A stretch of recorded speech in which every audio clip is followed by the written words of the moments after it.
Are we live? Are we going? All right. Yes, we are live. Hello, YouTube. It is your girl Kimberly. Thank you so much for coming back to my channel in the first place. Let me maneuver my chair. Thank you so much for coming to the live.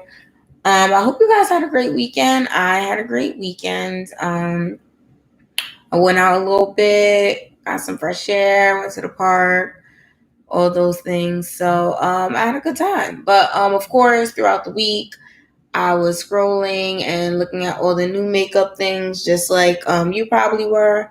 So we are definitely going to be getting into it.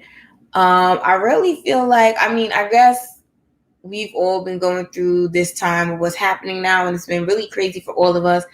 And especially for, I'm sure, these makeup corporations and organizations too. So this summer for makeup has definitely been really different. I would love to have been like behind closed doors and see how many makeup companies like had to scrap their products, or they're losing money because they weren't selling in general, or just what kind of were the changes that we as consumers don't even realize this summer, because there were barely any product launches. And I really hope that makeup companies learn, like, oh, hey, to the people who are here, we're just gonna wait for a few more people to come in before we get into it. But I really hope that these makeup companies realize that you can't just launch foundations every summer, launch a tinted moisturizer every summer. Like, you should be thinking of new innovative products, so that way you could launch something that regardless of what might possibly happen, that it could be applicable, right? So now we have to wear masks, so it's kind of like you can't really wear that much face makeup, that much lipsticks or lip glosses, those kinds of products. So like, how cool would it have been if like a company had like a sparkle glitz mascara like ready, right? Or some kind of product that we could actually still wear. I'm pretty sure now they're like probably trying to double time research and develop ideas like that. But because you're also losing money, because like stores aren't open like they usually are, people aren't spending money like how they usually would, you can't even really pick new ideas and stuff like that. So that's definitely something I think these companies can take away from. But so it is, what time is it? I was going to try and wait till, I'll wait 2 more minutes. Yeah, so that's something that these companies should think about, because I'm really was thinking just like, we're not getting no releases of things that are like useful and helpful and new and different. Like, everybody's just bringing us other stuff that they kind of already did, or it's like a remix of it, or it's nothing special, y'all. So I don't know, I'm a little disappointed. We'll see for the fall collections. I really honestly think that a lot of the companies are going to scrap fall too. I don't think we're going to see that many fall makeup releases, skincare releases. I think everybody's going to wait until Christmas, right? Because if you think about it, you don't have to buy stuff for the fall. Well, fall is like maybe back to school, so that's clothes and stuff like that. That's not really makeup, skincare related. But for Christmas, people always feel like I have to buy people gifts, right? Regardless of what the status of the world is. Like, I want to get you a little something for Christmas. So I feel like all these makeup companies and skincare companies, they're going to just push all their efforts to holiday collections. And I really expect my prediction is there's going to be a lot of tiered holiday collections. So usually what happens is they make these big, gargantuan 88 lipsticks in a box for $400 kind of makeup collections. And I think that we're not going to see as much as that, where we're going to see a lot of little baby, smaller collections. And it's going to be like, maybe get a highlighter, a blush, a lipstick, and a mascara for $50 or $40 or $60. And I think we're going to see a lot of little smaller holiday kits at these lower price points. So just remember I said that, because we're going to see what happens. Because it only makes sense. Like, this Christmas is going to be different than any other year. So it's like they're going to have to really come up with something new. But makeup news. So the first thing we want to talk about in the makeup news is, allegedly, I'm going to say, MAC fired a lot of their full-time employees. And this kind of makes sense because MAC is a makeup company that's not an essential business. A lot of companies are losing money during COVID. So MAC lost money, MAC fired employees. So that is kind of the first thing that's kind of weird is that I've only heard MAC people who've been fired from MAC and people in makeup talk about it. It hasn't really been on the news or anything. I guess so many people are getting fired. It's not really news that like a company's laying people off. But what's interesting to me is that MAC is owned by LVMH, which also owns Clinique, Estee Lauder, Sephora stores, Becca. Like the only like MAC isn't the only beauty company that they own. So I'm like, why are there layoffs and why are people getting fired at MAC? But then what about Sephora? Like, is only MAC losing money? Are all the companies losing money, but you guys just feel like we're gonna save other brands, but then kind of force MAC to make cuts? So I think that's really interesting. I saw a video by Skeleton. He is a YouTuber, and he was basically he used to work at MAC and was like in a Facebook group with other people who used to work at MAC and or who still were working at MAC until they recently got fired. And basically they're saying that a lot of the people, they're firing them for their current position, which is like a more senior position, but then they're offering to let them in at a entry level position and just basically playing games so that way they don't have to pay people the same rate. It's crazy that MAC has fallen into this position because they really have paved the way for this modern makeup beauty moment that we're having right now. And for them to be a position where they should have been the OGs, they should have been like set up financially, and to see them struggling is really crazy. Because I'm just like, there was a time when MAC could do no wrong. I do know locally in New York, I've gone past some MAC stores and they're still boarded up, like almost like some protester stuff. And it's just like they're not opening. So I'm just like, are those people doing online fulfillment? Are they still just not working? Or how is it that other makeup companies are still dropping collections during the pandemic and making money, and then you guys aren't? Like, what is going on? So I feel really, really bad for the people who lost their jobs. I definitely understand how difficult and crazy that is, especially if you were thinking that, like, I made it all this time during the pandemic, like I'm just going to be furloughed or whatever, but I'll still have a position when the world opens up. To find out that that's not the case, I can only imagine how devastating that is. And I really feel bad for those people. But it's just crazy. And it's also another situation where it's just like something else that MAC didn't get right again in terms of the PR of it all. So I'm just like, I hope MAC gets it together because I like MAC. So I really hope they get it together. All right. So MAC firing. So the next thing I wanted to talk about were the bad reviews that are coming out for Fenty Skin that's not even really out yet. So a lot of the influencers who are like really big and who've already received these in advance Fenty Skin promo kits are on Twitter basically saying that there's fragrance in every product, a large amount of fragrance in every product, and that their skin has been having reactions to it. Another thing that I've heard was that people are saying that the cleanser is allegedly supposed to be able to remove makeup, but it's not actually getting the makeup off of their face, or that it'll get rid of like 50% of the makeup, but then 50% of the makeup is still there. And I don't know. We'll see what happens. To be honest, because I have sensitive skin, I wasn't sure about reviewing Fenty Skin. I was gonna wait and kind of see what happened. And what really made me cautious of it, not so much just of Fenty, but of like trying new skincare all the time, is that I try things and then I break out. So it's like, the only way to do a just review would be to try the whole system, right? So to use the cleanser, to use the toner, and then to use the lotion. But the thing is, if I try it and I break out, I don't know what broke me out. I can't attribute it to each thing. So then what I have to do really is use my normal skincare routine and then phase in one Fenty product at a time to make sure that none of them are causing me to have any reactions. And I just feel like that's not a review that people want to see. People want to see all 3 products used succinctly and explained how they all work together. And not just because of me trying not to have my skin go crazy. I can't really do that. So that's why I'm skipping out. But it's really sad to see a lot of these negative reviews. I was really hoping that it would be something great and amazing. I am going to wait until it launches in stores, because the thing with the only certain people having it first is that you only get their perspective, and it's not like the larger group of people, the larger masses of what they think of it.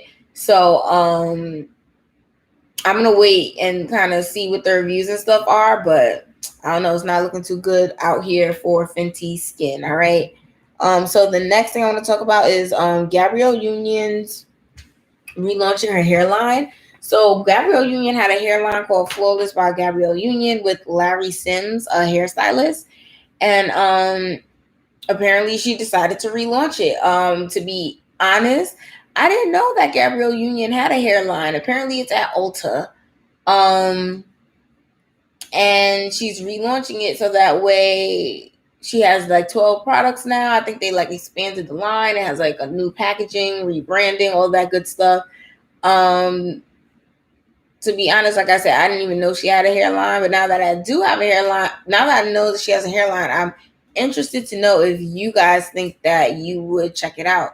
I did try Taraji P. Henson's hairline. It was okay for me. It worked. I didn't really have any issues, but I know that a lot of people like lost hair using that product. Tracy Ellis Ross has a hairline at Ulta. I haven't tried it, but it looks interesting.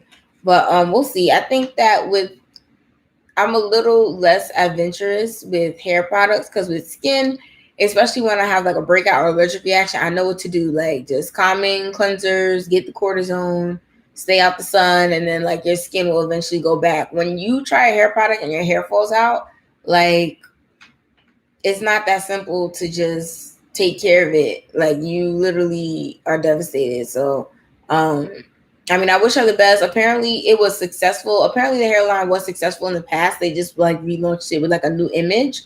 So I do hope it's successful. We'll see. I haven't really been to Ulta, honestly, since the pandemic started. So maybe I'll have to check out the website and see what offerings they have available online, and then to see if I could purchase it and have it delivered, because Ulta's really not that close to me. So when I do go to Ulta, I like to go inside, see all the things, but I haven't really done that. So we'll see. If you've tried Gabrielle's hair stuff, let me know. I don't think so. Hey, Patrice. Oh, hey, L. Welcome, guys. So yeah. So, but I like Gabrielle Union's hairstyles. I will say that.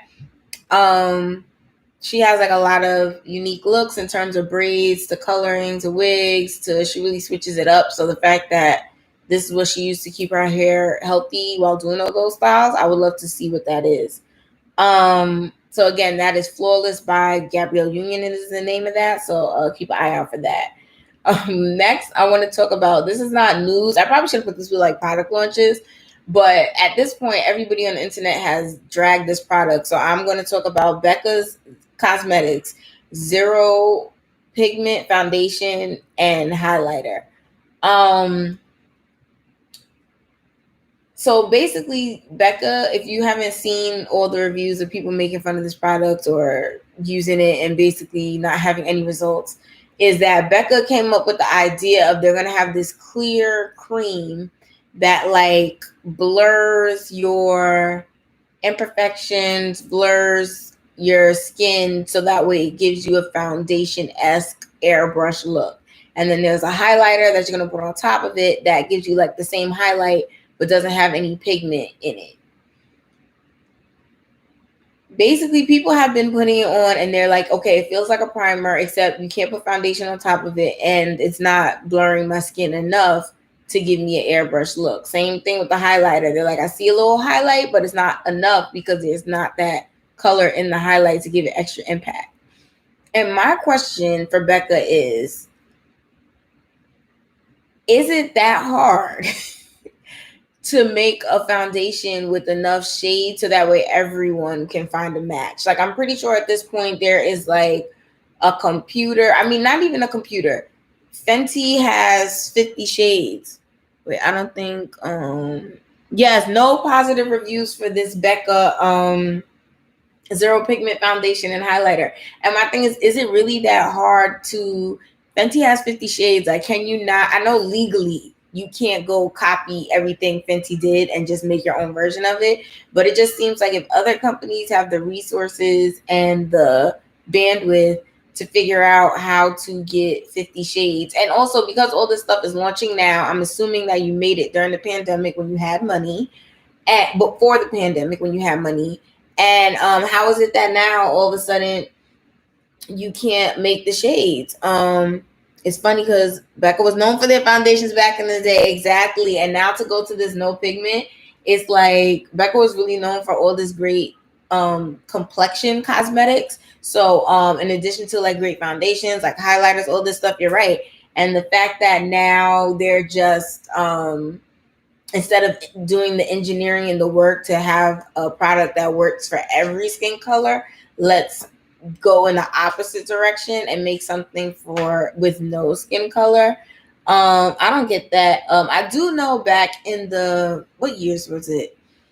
Probably 2014, 2015, there was an idea of these liquid cosmetics that you would put on and they would change color to meet your skin type. So instead of making a full range of 50 different shades, they made like 10 shades. And the idea was that if you got shade number 4, you were in the number 4 family and the foundation would magically adjust itself to be your right color. And of course it didn't work. It was just a fad and it went in and it came out. But I think that that's what Becca was attempting to do with this, but it was really not a good look, the amount of bad reviews. You could tell some people tried to be diplomatic and were just like, oh, maybe it's just not for me. I like coverage, so maybe it's just not what I like. But it really just didn't make any sense. Like, that could have just been a bomb primer. And I do like the idea, I think, of a no pigment highlighter though, if you put it over foundation, because then it's like you want the highlight, but then some highlighters are like better for cool skins and some for neutral, for warm skins. So making one that is basically neutral but still gives you highlight, I understand the idea of that. But the no pigment foundation, like, that was a fail. And I don't know why you guys wasted your time with that. All right, so now let's get into these new product launches that have come recently and what do I think of them. The first one is the Urban Decay Lash Freak. Now, the Urban Decay Lash Freak, if you've seen the commercials and stuff for it, it's only one side bristles. And basically, it's supposed to be able to like maneuver the comb different ways in and out of your lashes. That way you can basically achieve lashes that are really long and really voluminous. Based off the people who've done this on Instagram, like the influencers and stuff who've received it already, there was no dramatic change in their eyelashes. It did not look amazing. I know regular, cheaper drugstore eyelashes, not eyelashes, mascaras that look way better, and I just don't understand what Urban Decay is doing. For me, Urban Decay is one of these brands in decline. They were coming out. I mean, I never really liked Urban Decay. Their pigment, their products were never pigmented enough for my skin tone in terms of the eyeshadows. The concealer I had at the time, and it was okay. The only thing I really like is the setting sprays and the primer potion for eyelids, the traditional formula. And other than that, I didn't really like that much stuff from Urban Decay anymore. At one time, I liked their lip glosses, but then they like changed the formulation or something. It was weird. Yeah, so I was looking at these Urban Decay Lash Freak promotions, and I was just like, nope, it does not look that special, that amazing. I don't know. So then they had Urban Decay Ultraviolet eyeshadow palette. It's basically like a purple-ish color story, and the actual palette is purple and like metallic-y. I don't like Urban Decay eyeshadows that much with the current formulation that they have now. So I don't really see myself getting that. All right, the next thing that was really interesting was Laura Mercier's Honey Setting Powder. Now, if you watch my channel, you will know that Laura Mercier's Medium Deep Setting Powder is my favorite setting powder of all time. Unfortunately, like I said, I usually didn't recommend it to everyone because the Fenty setting powder comes in multiple shades. So that's why I always recommend that one. Regardless of your skin tone, you could get one that matches you. Laura Mercier, the Medium Deep, matches my skin color perfectly. But if you're any lighter than me or if your skin is richer than mine, then you cannot use it. So that's why it's like, oh, a little problematic. So now they have this honey one, which is interesting because I'm guessing it's supposed to be like a banana powder. So like for that under eye highlight, I'm intrigued. I really like my AJ Crimson banana. I forget what AJ Crimson calls it. Maybe it's just yellow, but the yellow setting powder from AJ Crimson, I'm using it right now, and that's my fave. So I don't see myself replacing it. But Laura Mercier, can you just come up with a full line of loose setting powders in every shade? Like, you already make the foundations. Like, can that not just translate to powders? That would be really great. Like, I'd be able to recommend it. It would be amazing. Do I think the powder is a little too late? I don't think it's too late because there's always new people coming into makeup who somebody could look at it and try it. I do think that in the idea of makeup, if I have my skin tone setting powder and my yellow setting powder for setting my highlight, why would I buy from a company that doesn't have a color that suits my skin in order to set my regular foundation? So if you're one of those people that you fit into a bubble that the translucent, which is clear, looks ashy on your skin tone, but the medium deep doesn't suit your skin tone, you're not even going to try this new honey one because you don't even like their powders now. So I just feel like it would have been a better use of resources to come out with a extended setting powder line that had every shade. And then honey could have been, then you could have had those corrective shades of like honey and then maybe like a red toned one, and then the rest of them have them be skin colors. So I really think that would have been a better use of resources, but we'll see what happens with the honey. I don't know if a lot of people are buying it. I don't see it anywhere on YouTube. I saw it on like 2 Instagram posts and that was it. I feel like Laura Mercier doesn't really send boxes and stuff to people. So she's kind of just going off the strength of the people who already like her. So we'll see. She's just going to wait until it eventually pops off, and I guess that will be good enough for her. But to me, it just doesn't make sense to not have the full range of loose powders for every shade, especially since they make foundations already. Like, you want to create a whole system. If any makeup research development buyer people, I'm pretty sure they will tell you that a product sells better when you sell every step instead of just selling one part. So ideally, you want them to get your primer, your foundation, your concealer, and your setting powder. You want them to have a whole full complexion kit from you. So if you have holes in that product line, that doesn't make sense. Like, it just doesn't. Next product I'm going to talk about, Pat McGrath's Dark Star Volumizing Mascara. It looks great. I like Pat McGrath, so I'm definitely biased. I haven't bought it though yet because I really like I don't know, I think it's Ilia. The brand is ILIA. Their Limitless Lash Mascara. It's a clean mascara. It doesn't burn if you have sensitive eyes. If you get on your contact, it doesn't like smudge and do all that crazy stuff. It has a brush where it puts the mascara on your lash, and then it has a comb where you could like separate out the clumps. And I really, really like it. And it's a great mascara. And I just don't feel like I need to buy any other mascaras right now.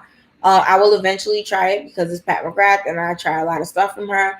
But right now I'm kind of good on it. Also, but I am being more wary of the mascara expiration dates, especially since, you know, stuff is in the air and we're supposed to be mindful of that. You keep putting your mascara on your same lashes, like, you gotta, after 6 weeks, dead that so you won't give yourself pink eye. All right, more releases from One Size by Patrick Starr. The Visionary eyeshadow palette was released. And I'll talk product by product. The Visionary eyeshadow palette looks like a Sephora Christmas collection palette, which it's not Christmas. Like, I don't know, not that the colors are Christmassy, but it's just that it looks like a real hodgepodge.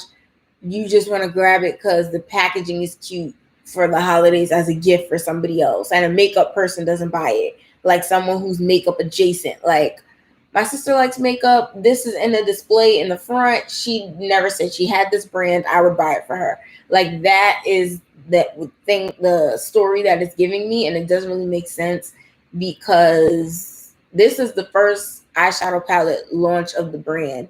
It really should have been amazing, but I mean, it doesn't really mean anything, honestly, now that I think of it, because the first Fenty Beauty eyeshadow palettes were bad.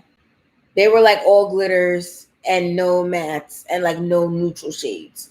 And then they went on to make the Snap Shadows late last year, early this year, which were amazing and were a more comprehensive color story that could be worn by people of different walks of life, right? Because the first ones that came out were really fun, young, glittery eye, and that wasn't the mark for everybody. So there is room for Patrick. He can make another eyeshadow palette and evolve, but this first one does not look that good.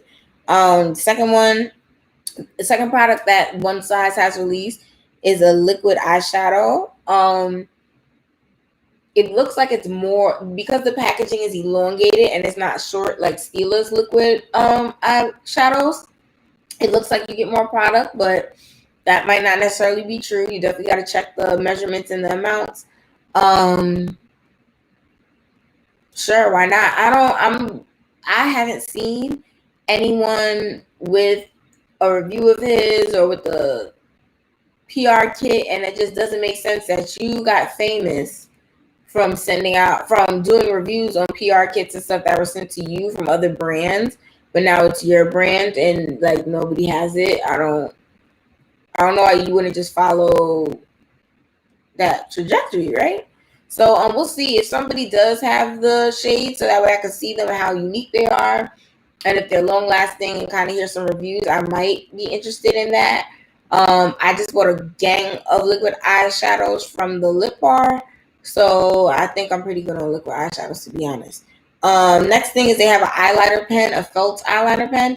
I'm still using my Fenty one, like 2 years later. Like, that thing has so much stuff in it, and I do not like eyeliner. I have such a shaky hand that I rather just put so much mascara that you don't even see that part of my eye, because I do not have a steady enough hand for this eyeliner. Yeah, I hardly saw PR for any of One Size products, so that's interesting.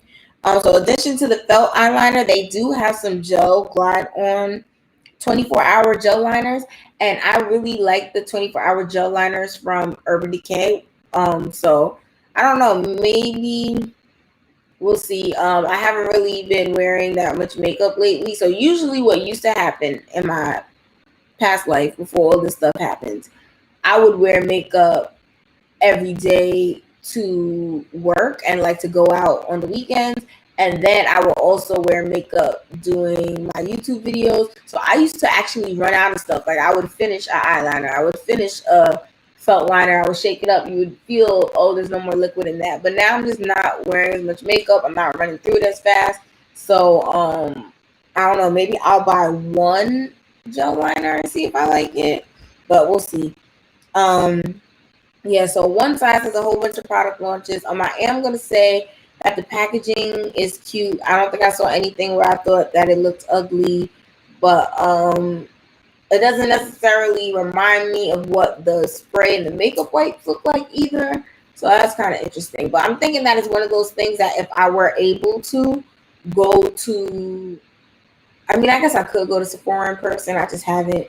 But I'm pretty sure if you go in person and you look at the One Size display, it probably all makes sense when you see all the products together. I just haven't seen that. So That's my thing. Yeah, hardly run out of eyeliner either. Yeah, eyeliner lasts for a long time. So even though I'm pretty sure there's an expiration date on it, and please research that and make sure you don't make yourself sick because I'm over here using a 2-year-old eyeliner.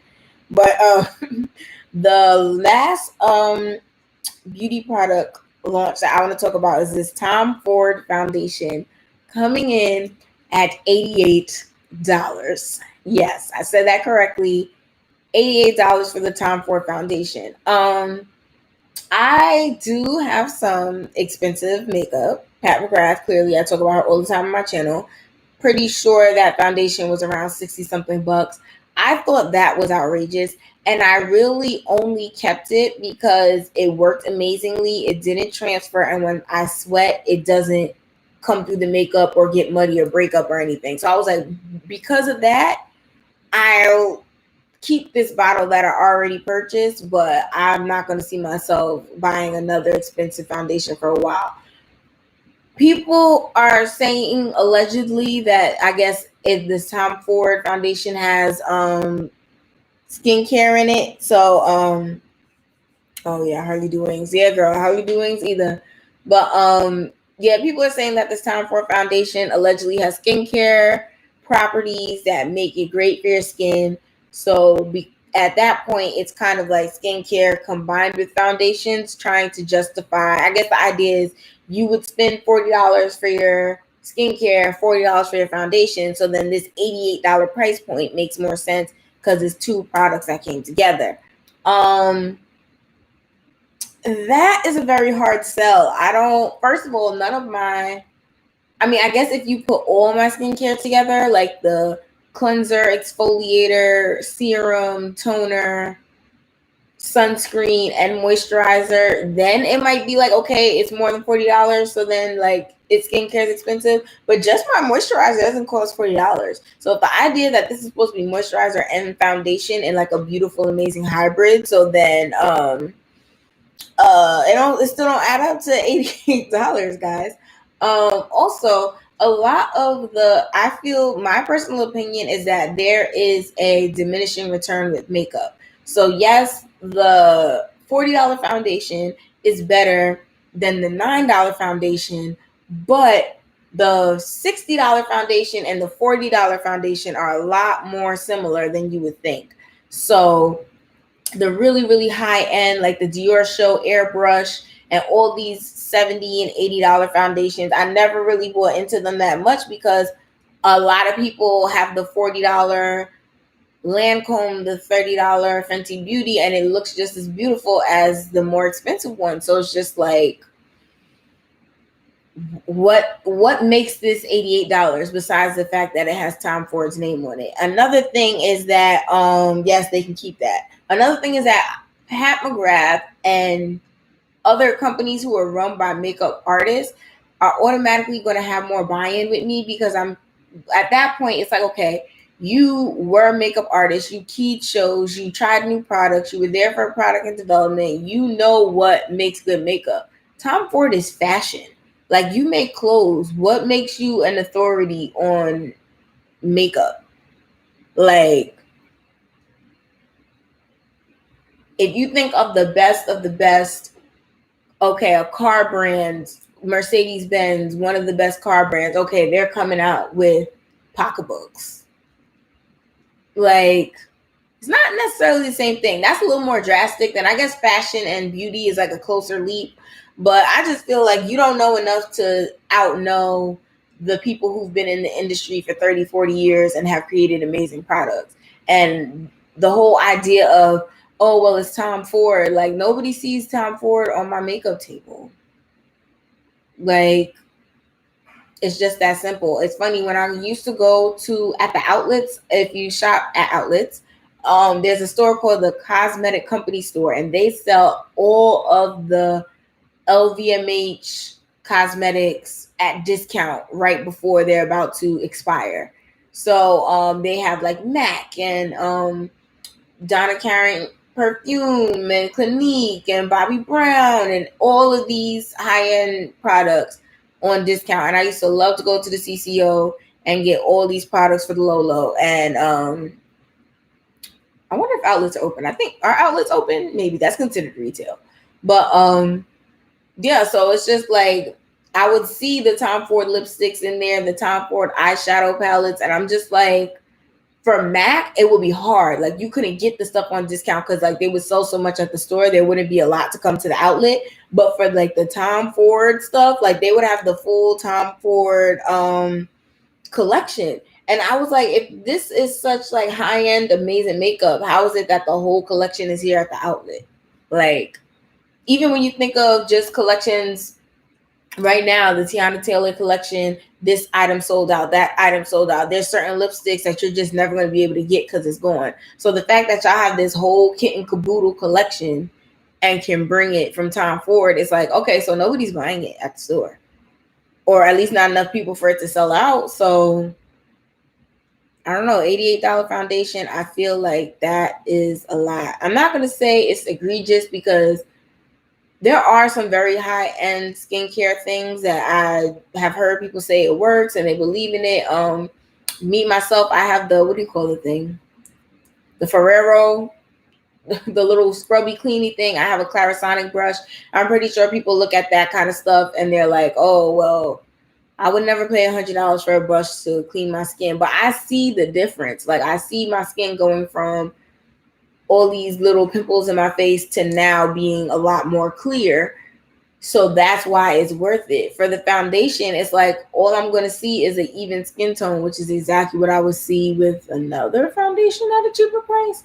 So I don't know. It'll be interesting to see. Sometimes for the high-end products, people just go and splurge and they're just like, I just got the Tom Ford and I'm going to try it out and let you see what it is. But I don't really see the Tom Ford happening for me in the future. Like I said, I do believe in high-end makeup and spending more money for makeup sometimes, but $88 for a foundation is egregious. And another reason why it's problematic at that price point is because you can't wear the same foundation all year. Especially now, a foundation launch in August, even if you haven't left the house that much, you still tanned a little. Like your skin is still slightly sun-kissed from the times that you have been outside. So you're going to get it color matched to work now. You're going to put it back on in November and it's going to be too dark. And then because it's $88, now you're like, well, I got to make it work. And we all know once you start the I got to make it work, so now you're getting closer to leaving the house in the wrong foundation shade. And that's way worse than anything. So, yeah, so that is the Tom Ford $88 foundation that just launched. I'm trying to think. I don't really think there were no other product launches that really caught my eye, but there was something that I was thinking about. Basically, all of these different collections that are coming out with like different collections come out with a different product first. So like for instance, One Size came out with the makeup cleaners first. Fenty, I don't remember, Fenty came out with the uncensored matte lipsticks first. So I'm kind of thinking like, what is really the best product that you're going to come out with first to make your makeup and your collection stand out and have people invested. I know Pat, she did like a semi double launch where she came out, when she first came out, I think it was just like eyeshadows and lipsticks at the same time. And kind of thinking what you think the best combination is.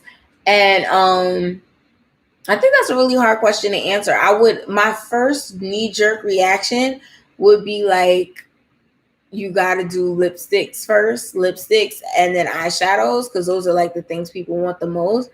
But I really feel like, I don't know, I don't think that might be true anymore. Maybe if you had something really, really succinct that like people didn't experience anywhere else, like I would love like a complexion kit where it's like foundation, concealer, highlighter, bronzer, but like a compact and like all.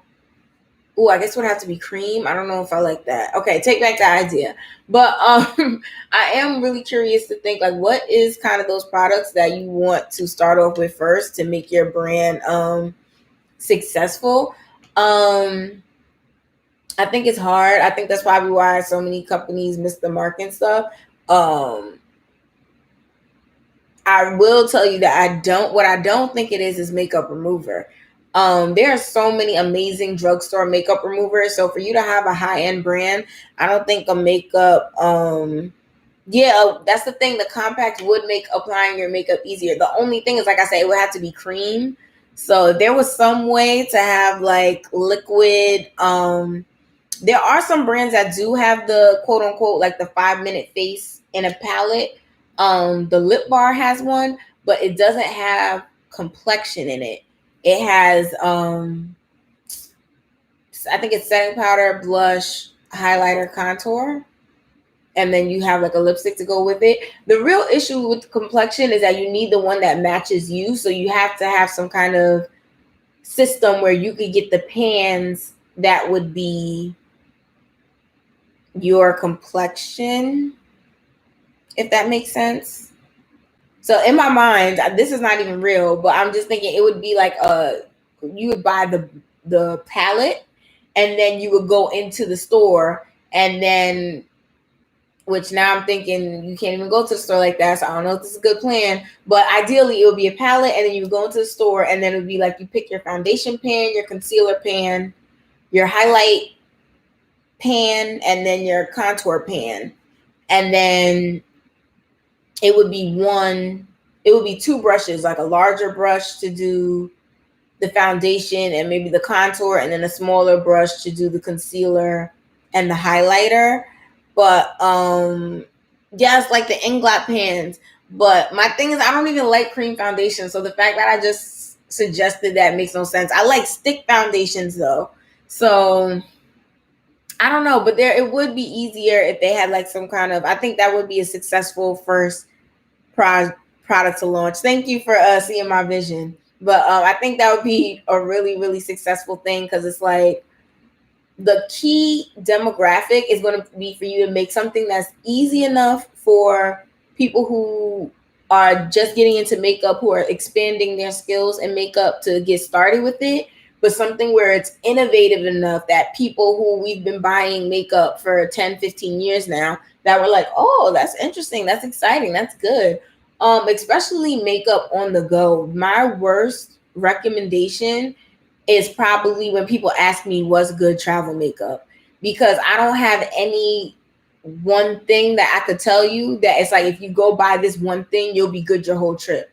Like if you ask me about your travel makeup, I'm gonna be like, well, for your mascara you could do this, for your lipstick you could do this, for your lip gloss you could do this, for your foundation you could do this, and now I'm giving you a whole list of stuff, and that's really not convenient. So, but then again, I don't know if a brand would want to make a whole line just to have travel makeup. So that might be kind of like a waste, but it would be what it would be great for is if a brand is already established, and then we have like our little travel line on the side, and then that would be the kit where you put your little things in and you can do it. In terms of Inglot with the pans, complexion, I guess, wouldn't have this issue because it would be cream, but Inglot eyeshadows crack so easily. Oh yes, travel on pause, but maybe not actual real travel, but makeup with you going places. So like makeup at work, or because a lot of people do apply like their makeup at work in the bathroom. So if you had like that easy little kit, something like that to go. So it doesn't necessarily have to be for travel, but it would be something really cute to have that makeup that you could take with you easily. What was I about to say? Yeah, so Inglot, the eyeshadows crack really easily. So I don't know if it's because their packaging is just not that secure. A lot of makeup artists, if they do use Inglot, you'll notice that they always repot it out of the Inglot palettes and into some kind of protective palette with like a cover and a case instead of the plastic lid on Inglot that just slides off. Because I used to love Inglot shadows. They actually, I don't know if it's still in business. They used to have a store in Times Square, and I used to go there all the time. And but then they kept cracking, and I was just like, MAC shadows never crack like this, and I drop them all the time. So that's why I had to leave Inglot alone. But yeah, I really really like that idea of kind of having something all in one set that you can try. But I guess to also speak to that point is, how is makeup shopping going to work now? I haven't bought anything in person yet. So I don't know how it's gonna work. Like, are there even still samples? Can you touch the things? Like, I feel like you can't wear gloves to touch the samples, because then when you touch your face to apply it, now the germs from the gloves that were on the product are now on your face. So I don't know how we're gonna shop for makeup from now on, because I mean, granted, you could always buy something, have it delivered. If it doesn't work out, return it via mail, and then try and buy another shade that might be more applicable, or another product. But I'm not gonna lie, I'm really sad, disappointed about that. A part of my joy of going to Sephora was trying everything out. And now that technically you can sanitize, but that was sanitized against stuff that we knew about. Like, if you spray regular isopropyl alcohol on top of a foundation, I'm thinking of, okay, so my product that I like to try the most at Sephora was foundation, right? So I'm thinking of the foundation bottle, and I'm trying to squirt out the foundation so I could try it. Would I need to spray the inside of the foundation bottle so that way, like, wipe it with the alcohol so that way when I squirt my sample, it won't get germs on it as it comes out? Yeah, same thing with the perfumes. Like, I like to smell perfumes in real life. And even though there are some companies that I like a lot of their scents, like I like a lot of Marc Jacobs fragrances, I like Chanel fragrances, but the specific one that I want to buy, like, I want to smell it in real life and not smell the magazine sheet. It's not the same. It's not the same. So I don't know how, yeah, so some other people haven't been makeup shopping either in the chat. I don't know how makeup shopping is going to work now. And that used to be my favorite part about makeup shopping. Like, I actually hate clothes shopping because I hate trying on the clothes, and like, if the outfit you're wearing that day is not that conducive to taking it on quickly, off, on and off, and then you don't want to try on the different things, and then it fits, but kinda, like, now you need to size up. And I loved about makeup that you didn't need a lot of stuff to try it on. Like, if you see a highlighter and you like it, you just sprayed it with alcohol, wiped off the top, and then tried it out because now you cleaned it, right? So what happens now? I've been watching a lot of videos and lives from professional makeup artists who are now saying that they want to keep their makeup covered, that they don't want people around their makeup, that they don't want people touching their makeup, coughing on their makeup. And now, because of the sanitary situations that we need to put ourselves in, that they're decreasing the size of their kits that they bring to jobs because they don't want more of their makeup exposed to more air, exposed to more pathogens, basically. So they're saying, like, send me a picture of what you want. We can't deviate from this look because this is the only stuff I'm going to bring, because what can really be cleaned, what can't be cleaned.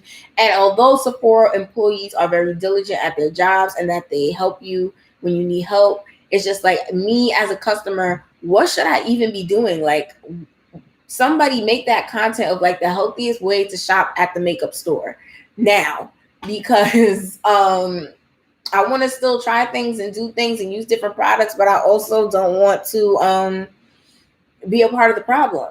So definitely another thing I was thinking about in terms of makeup. But I really want to thank you guys so much for coming back to my lives. Every Monday, we're getting a little bit more people. So thank you so much. Please subscribe to the channel. Hit the like button if you enjoyed this live. If there are some topics that you want me to discuss, that, or products that you feel like you didn't mention this and I want to know about it, either there's going to be two ways you could do that. You can either email me at KimberlyGamble.com, DOTCOM @gmail.com, or you can follow me on Instagram at KimberlyGamble.com. And I will send me a DM or write a comment, and I will most likely see it, and I'll be able to talk about it in next week's live. So again, thank you so much for coming, and I will see you next time. Bye, guys.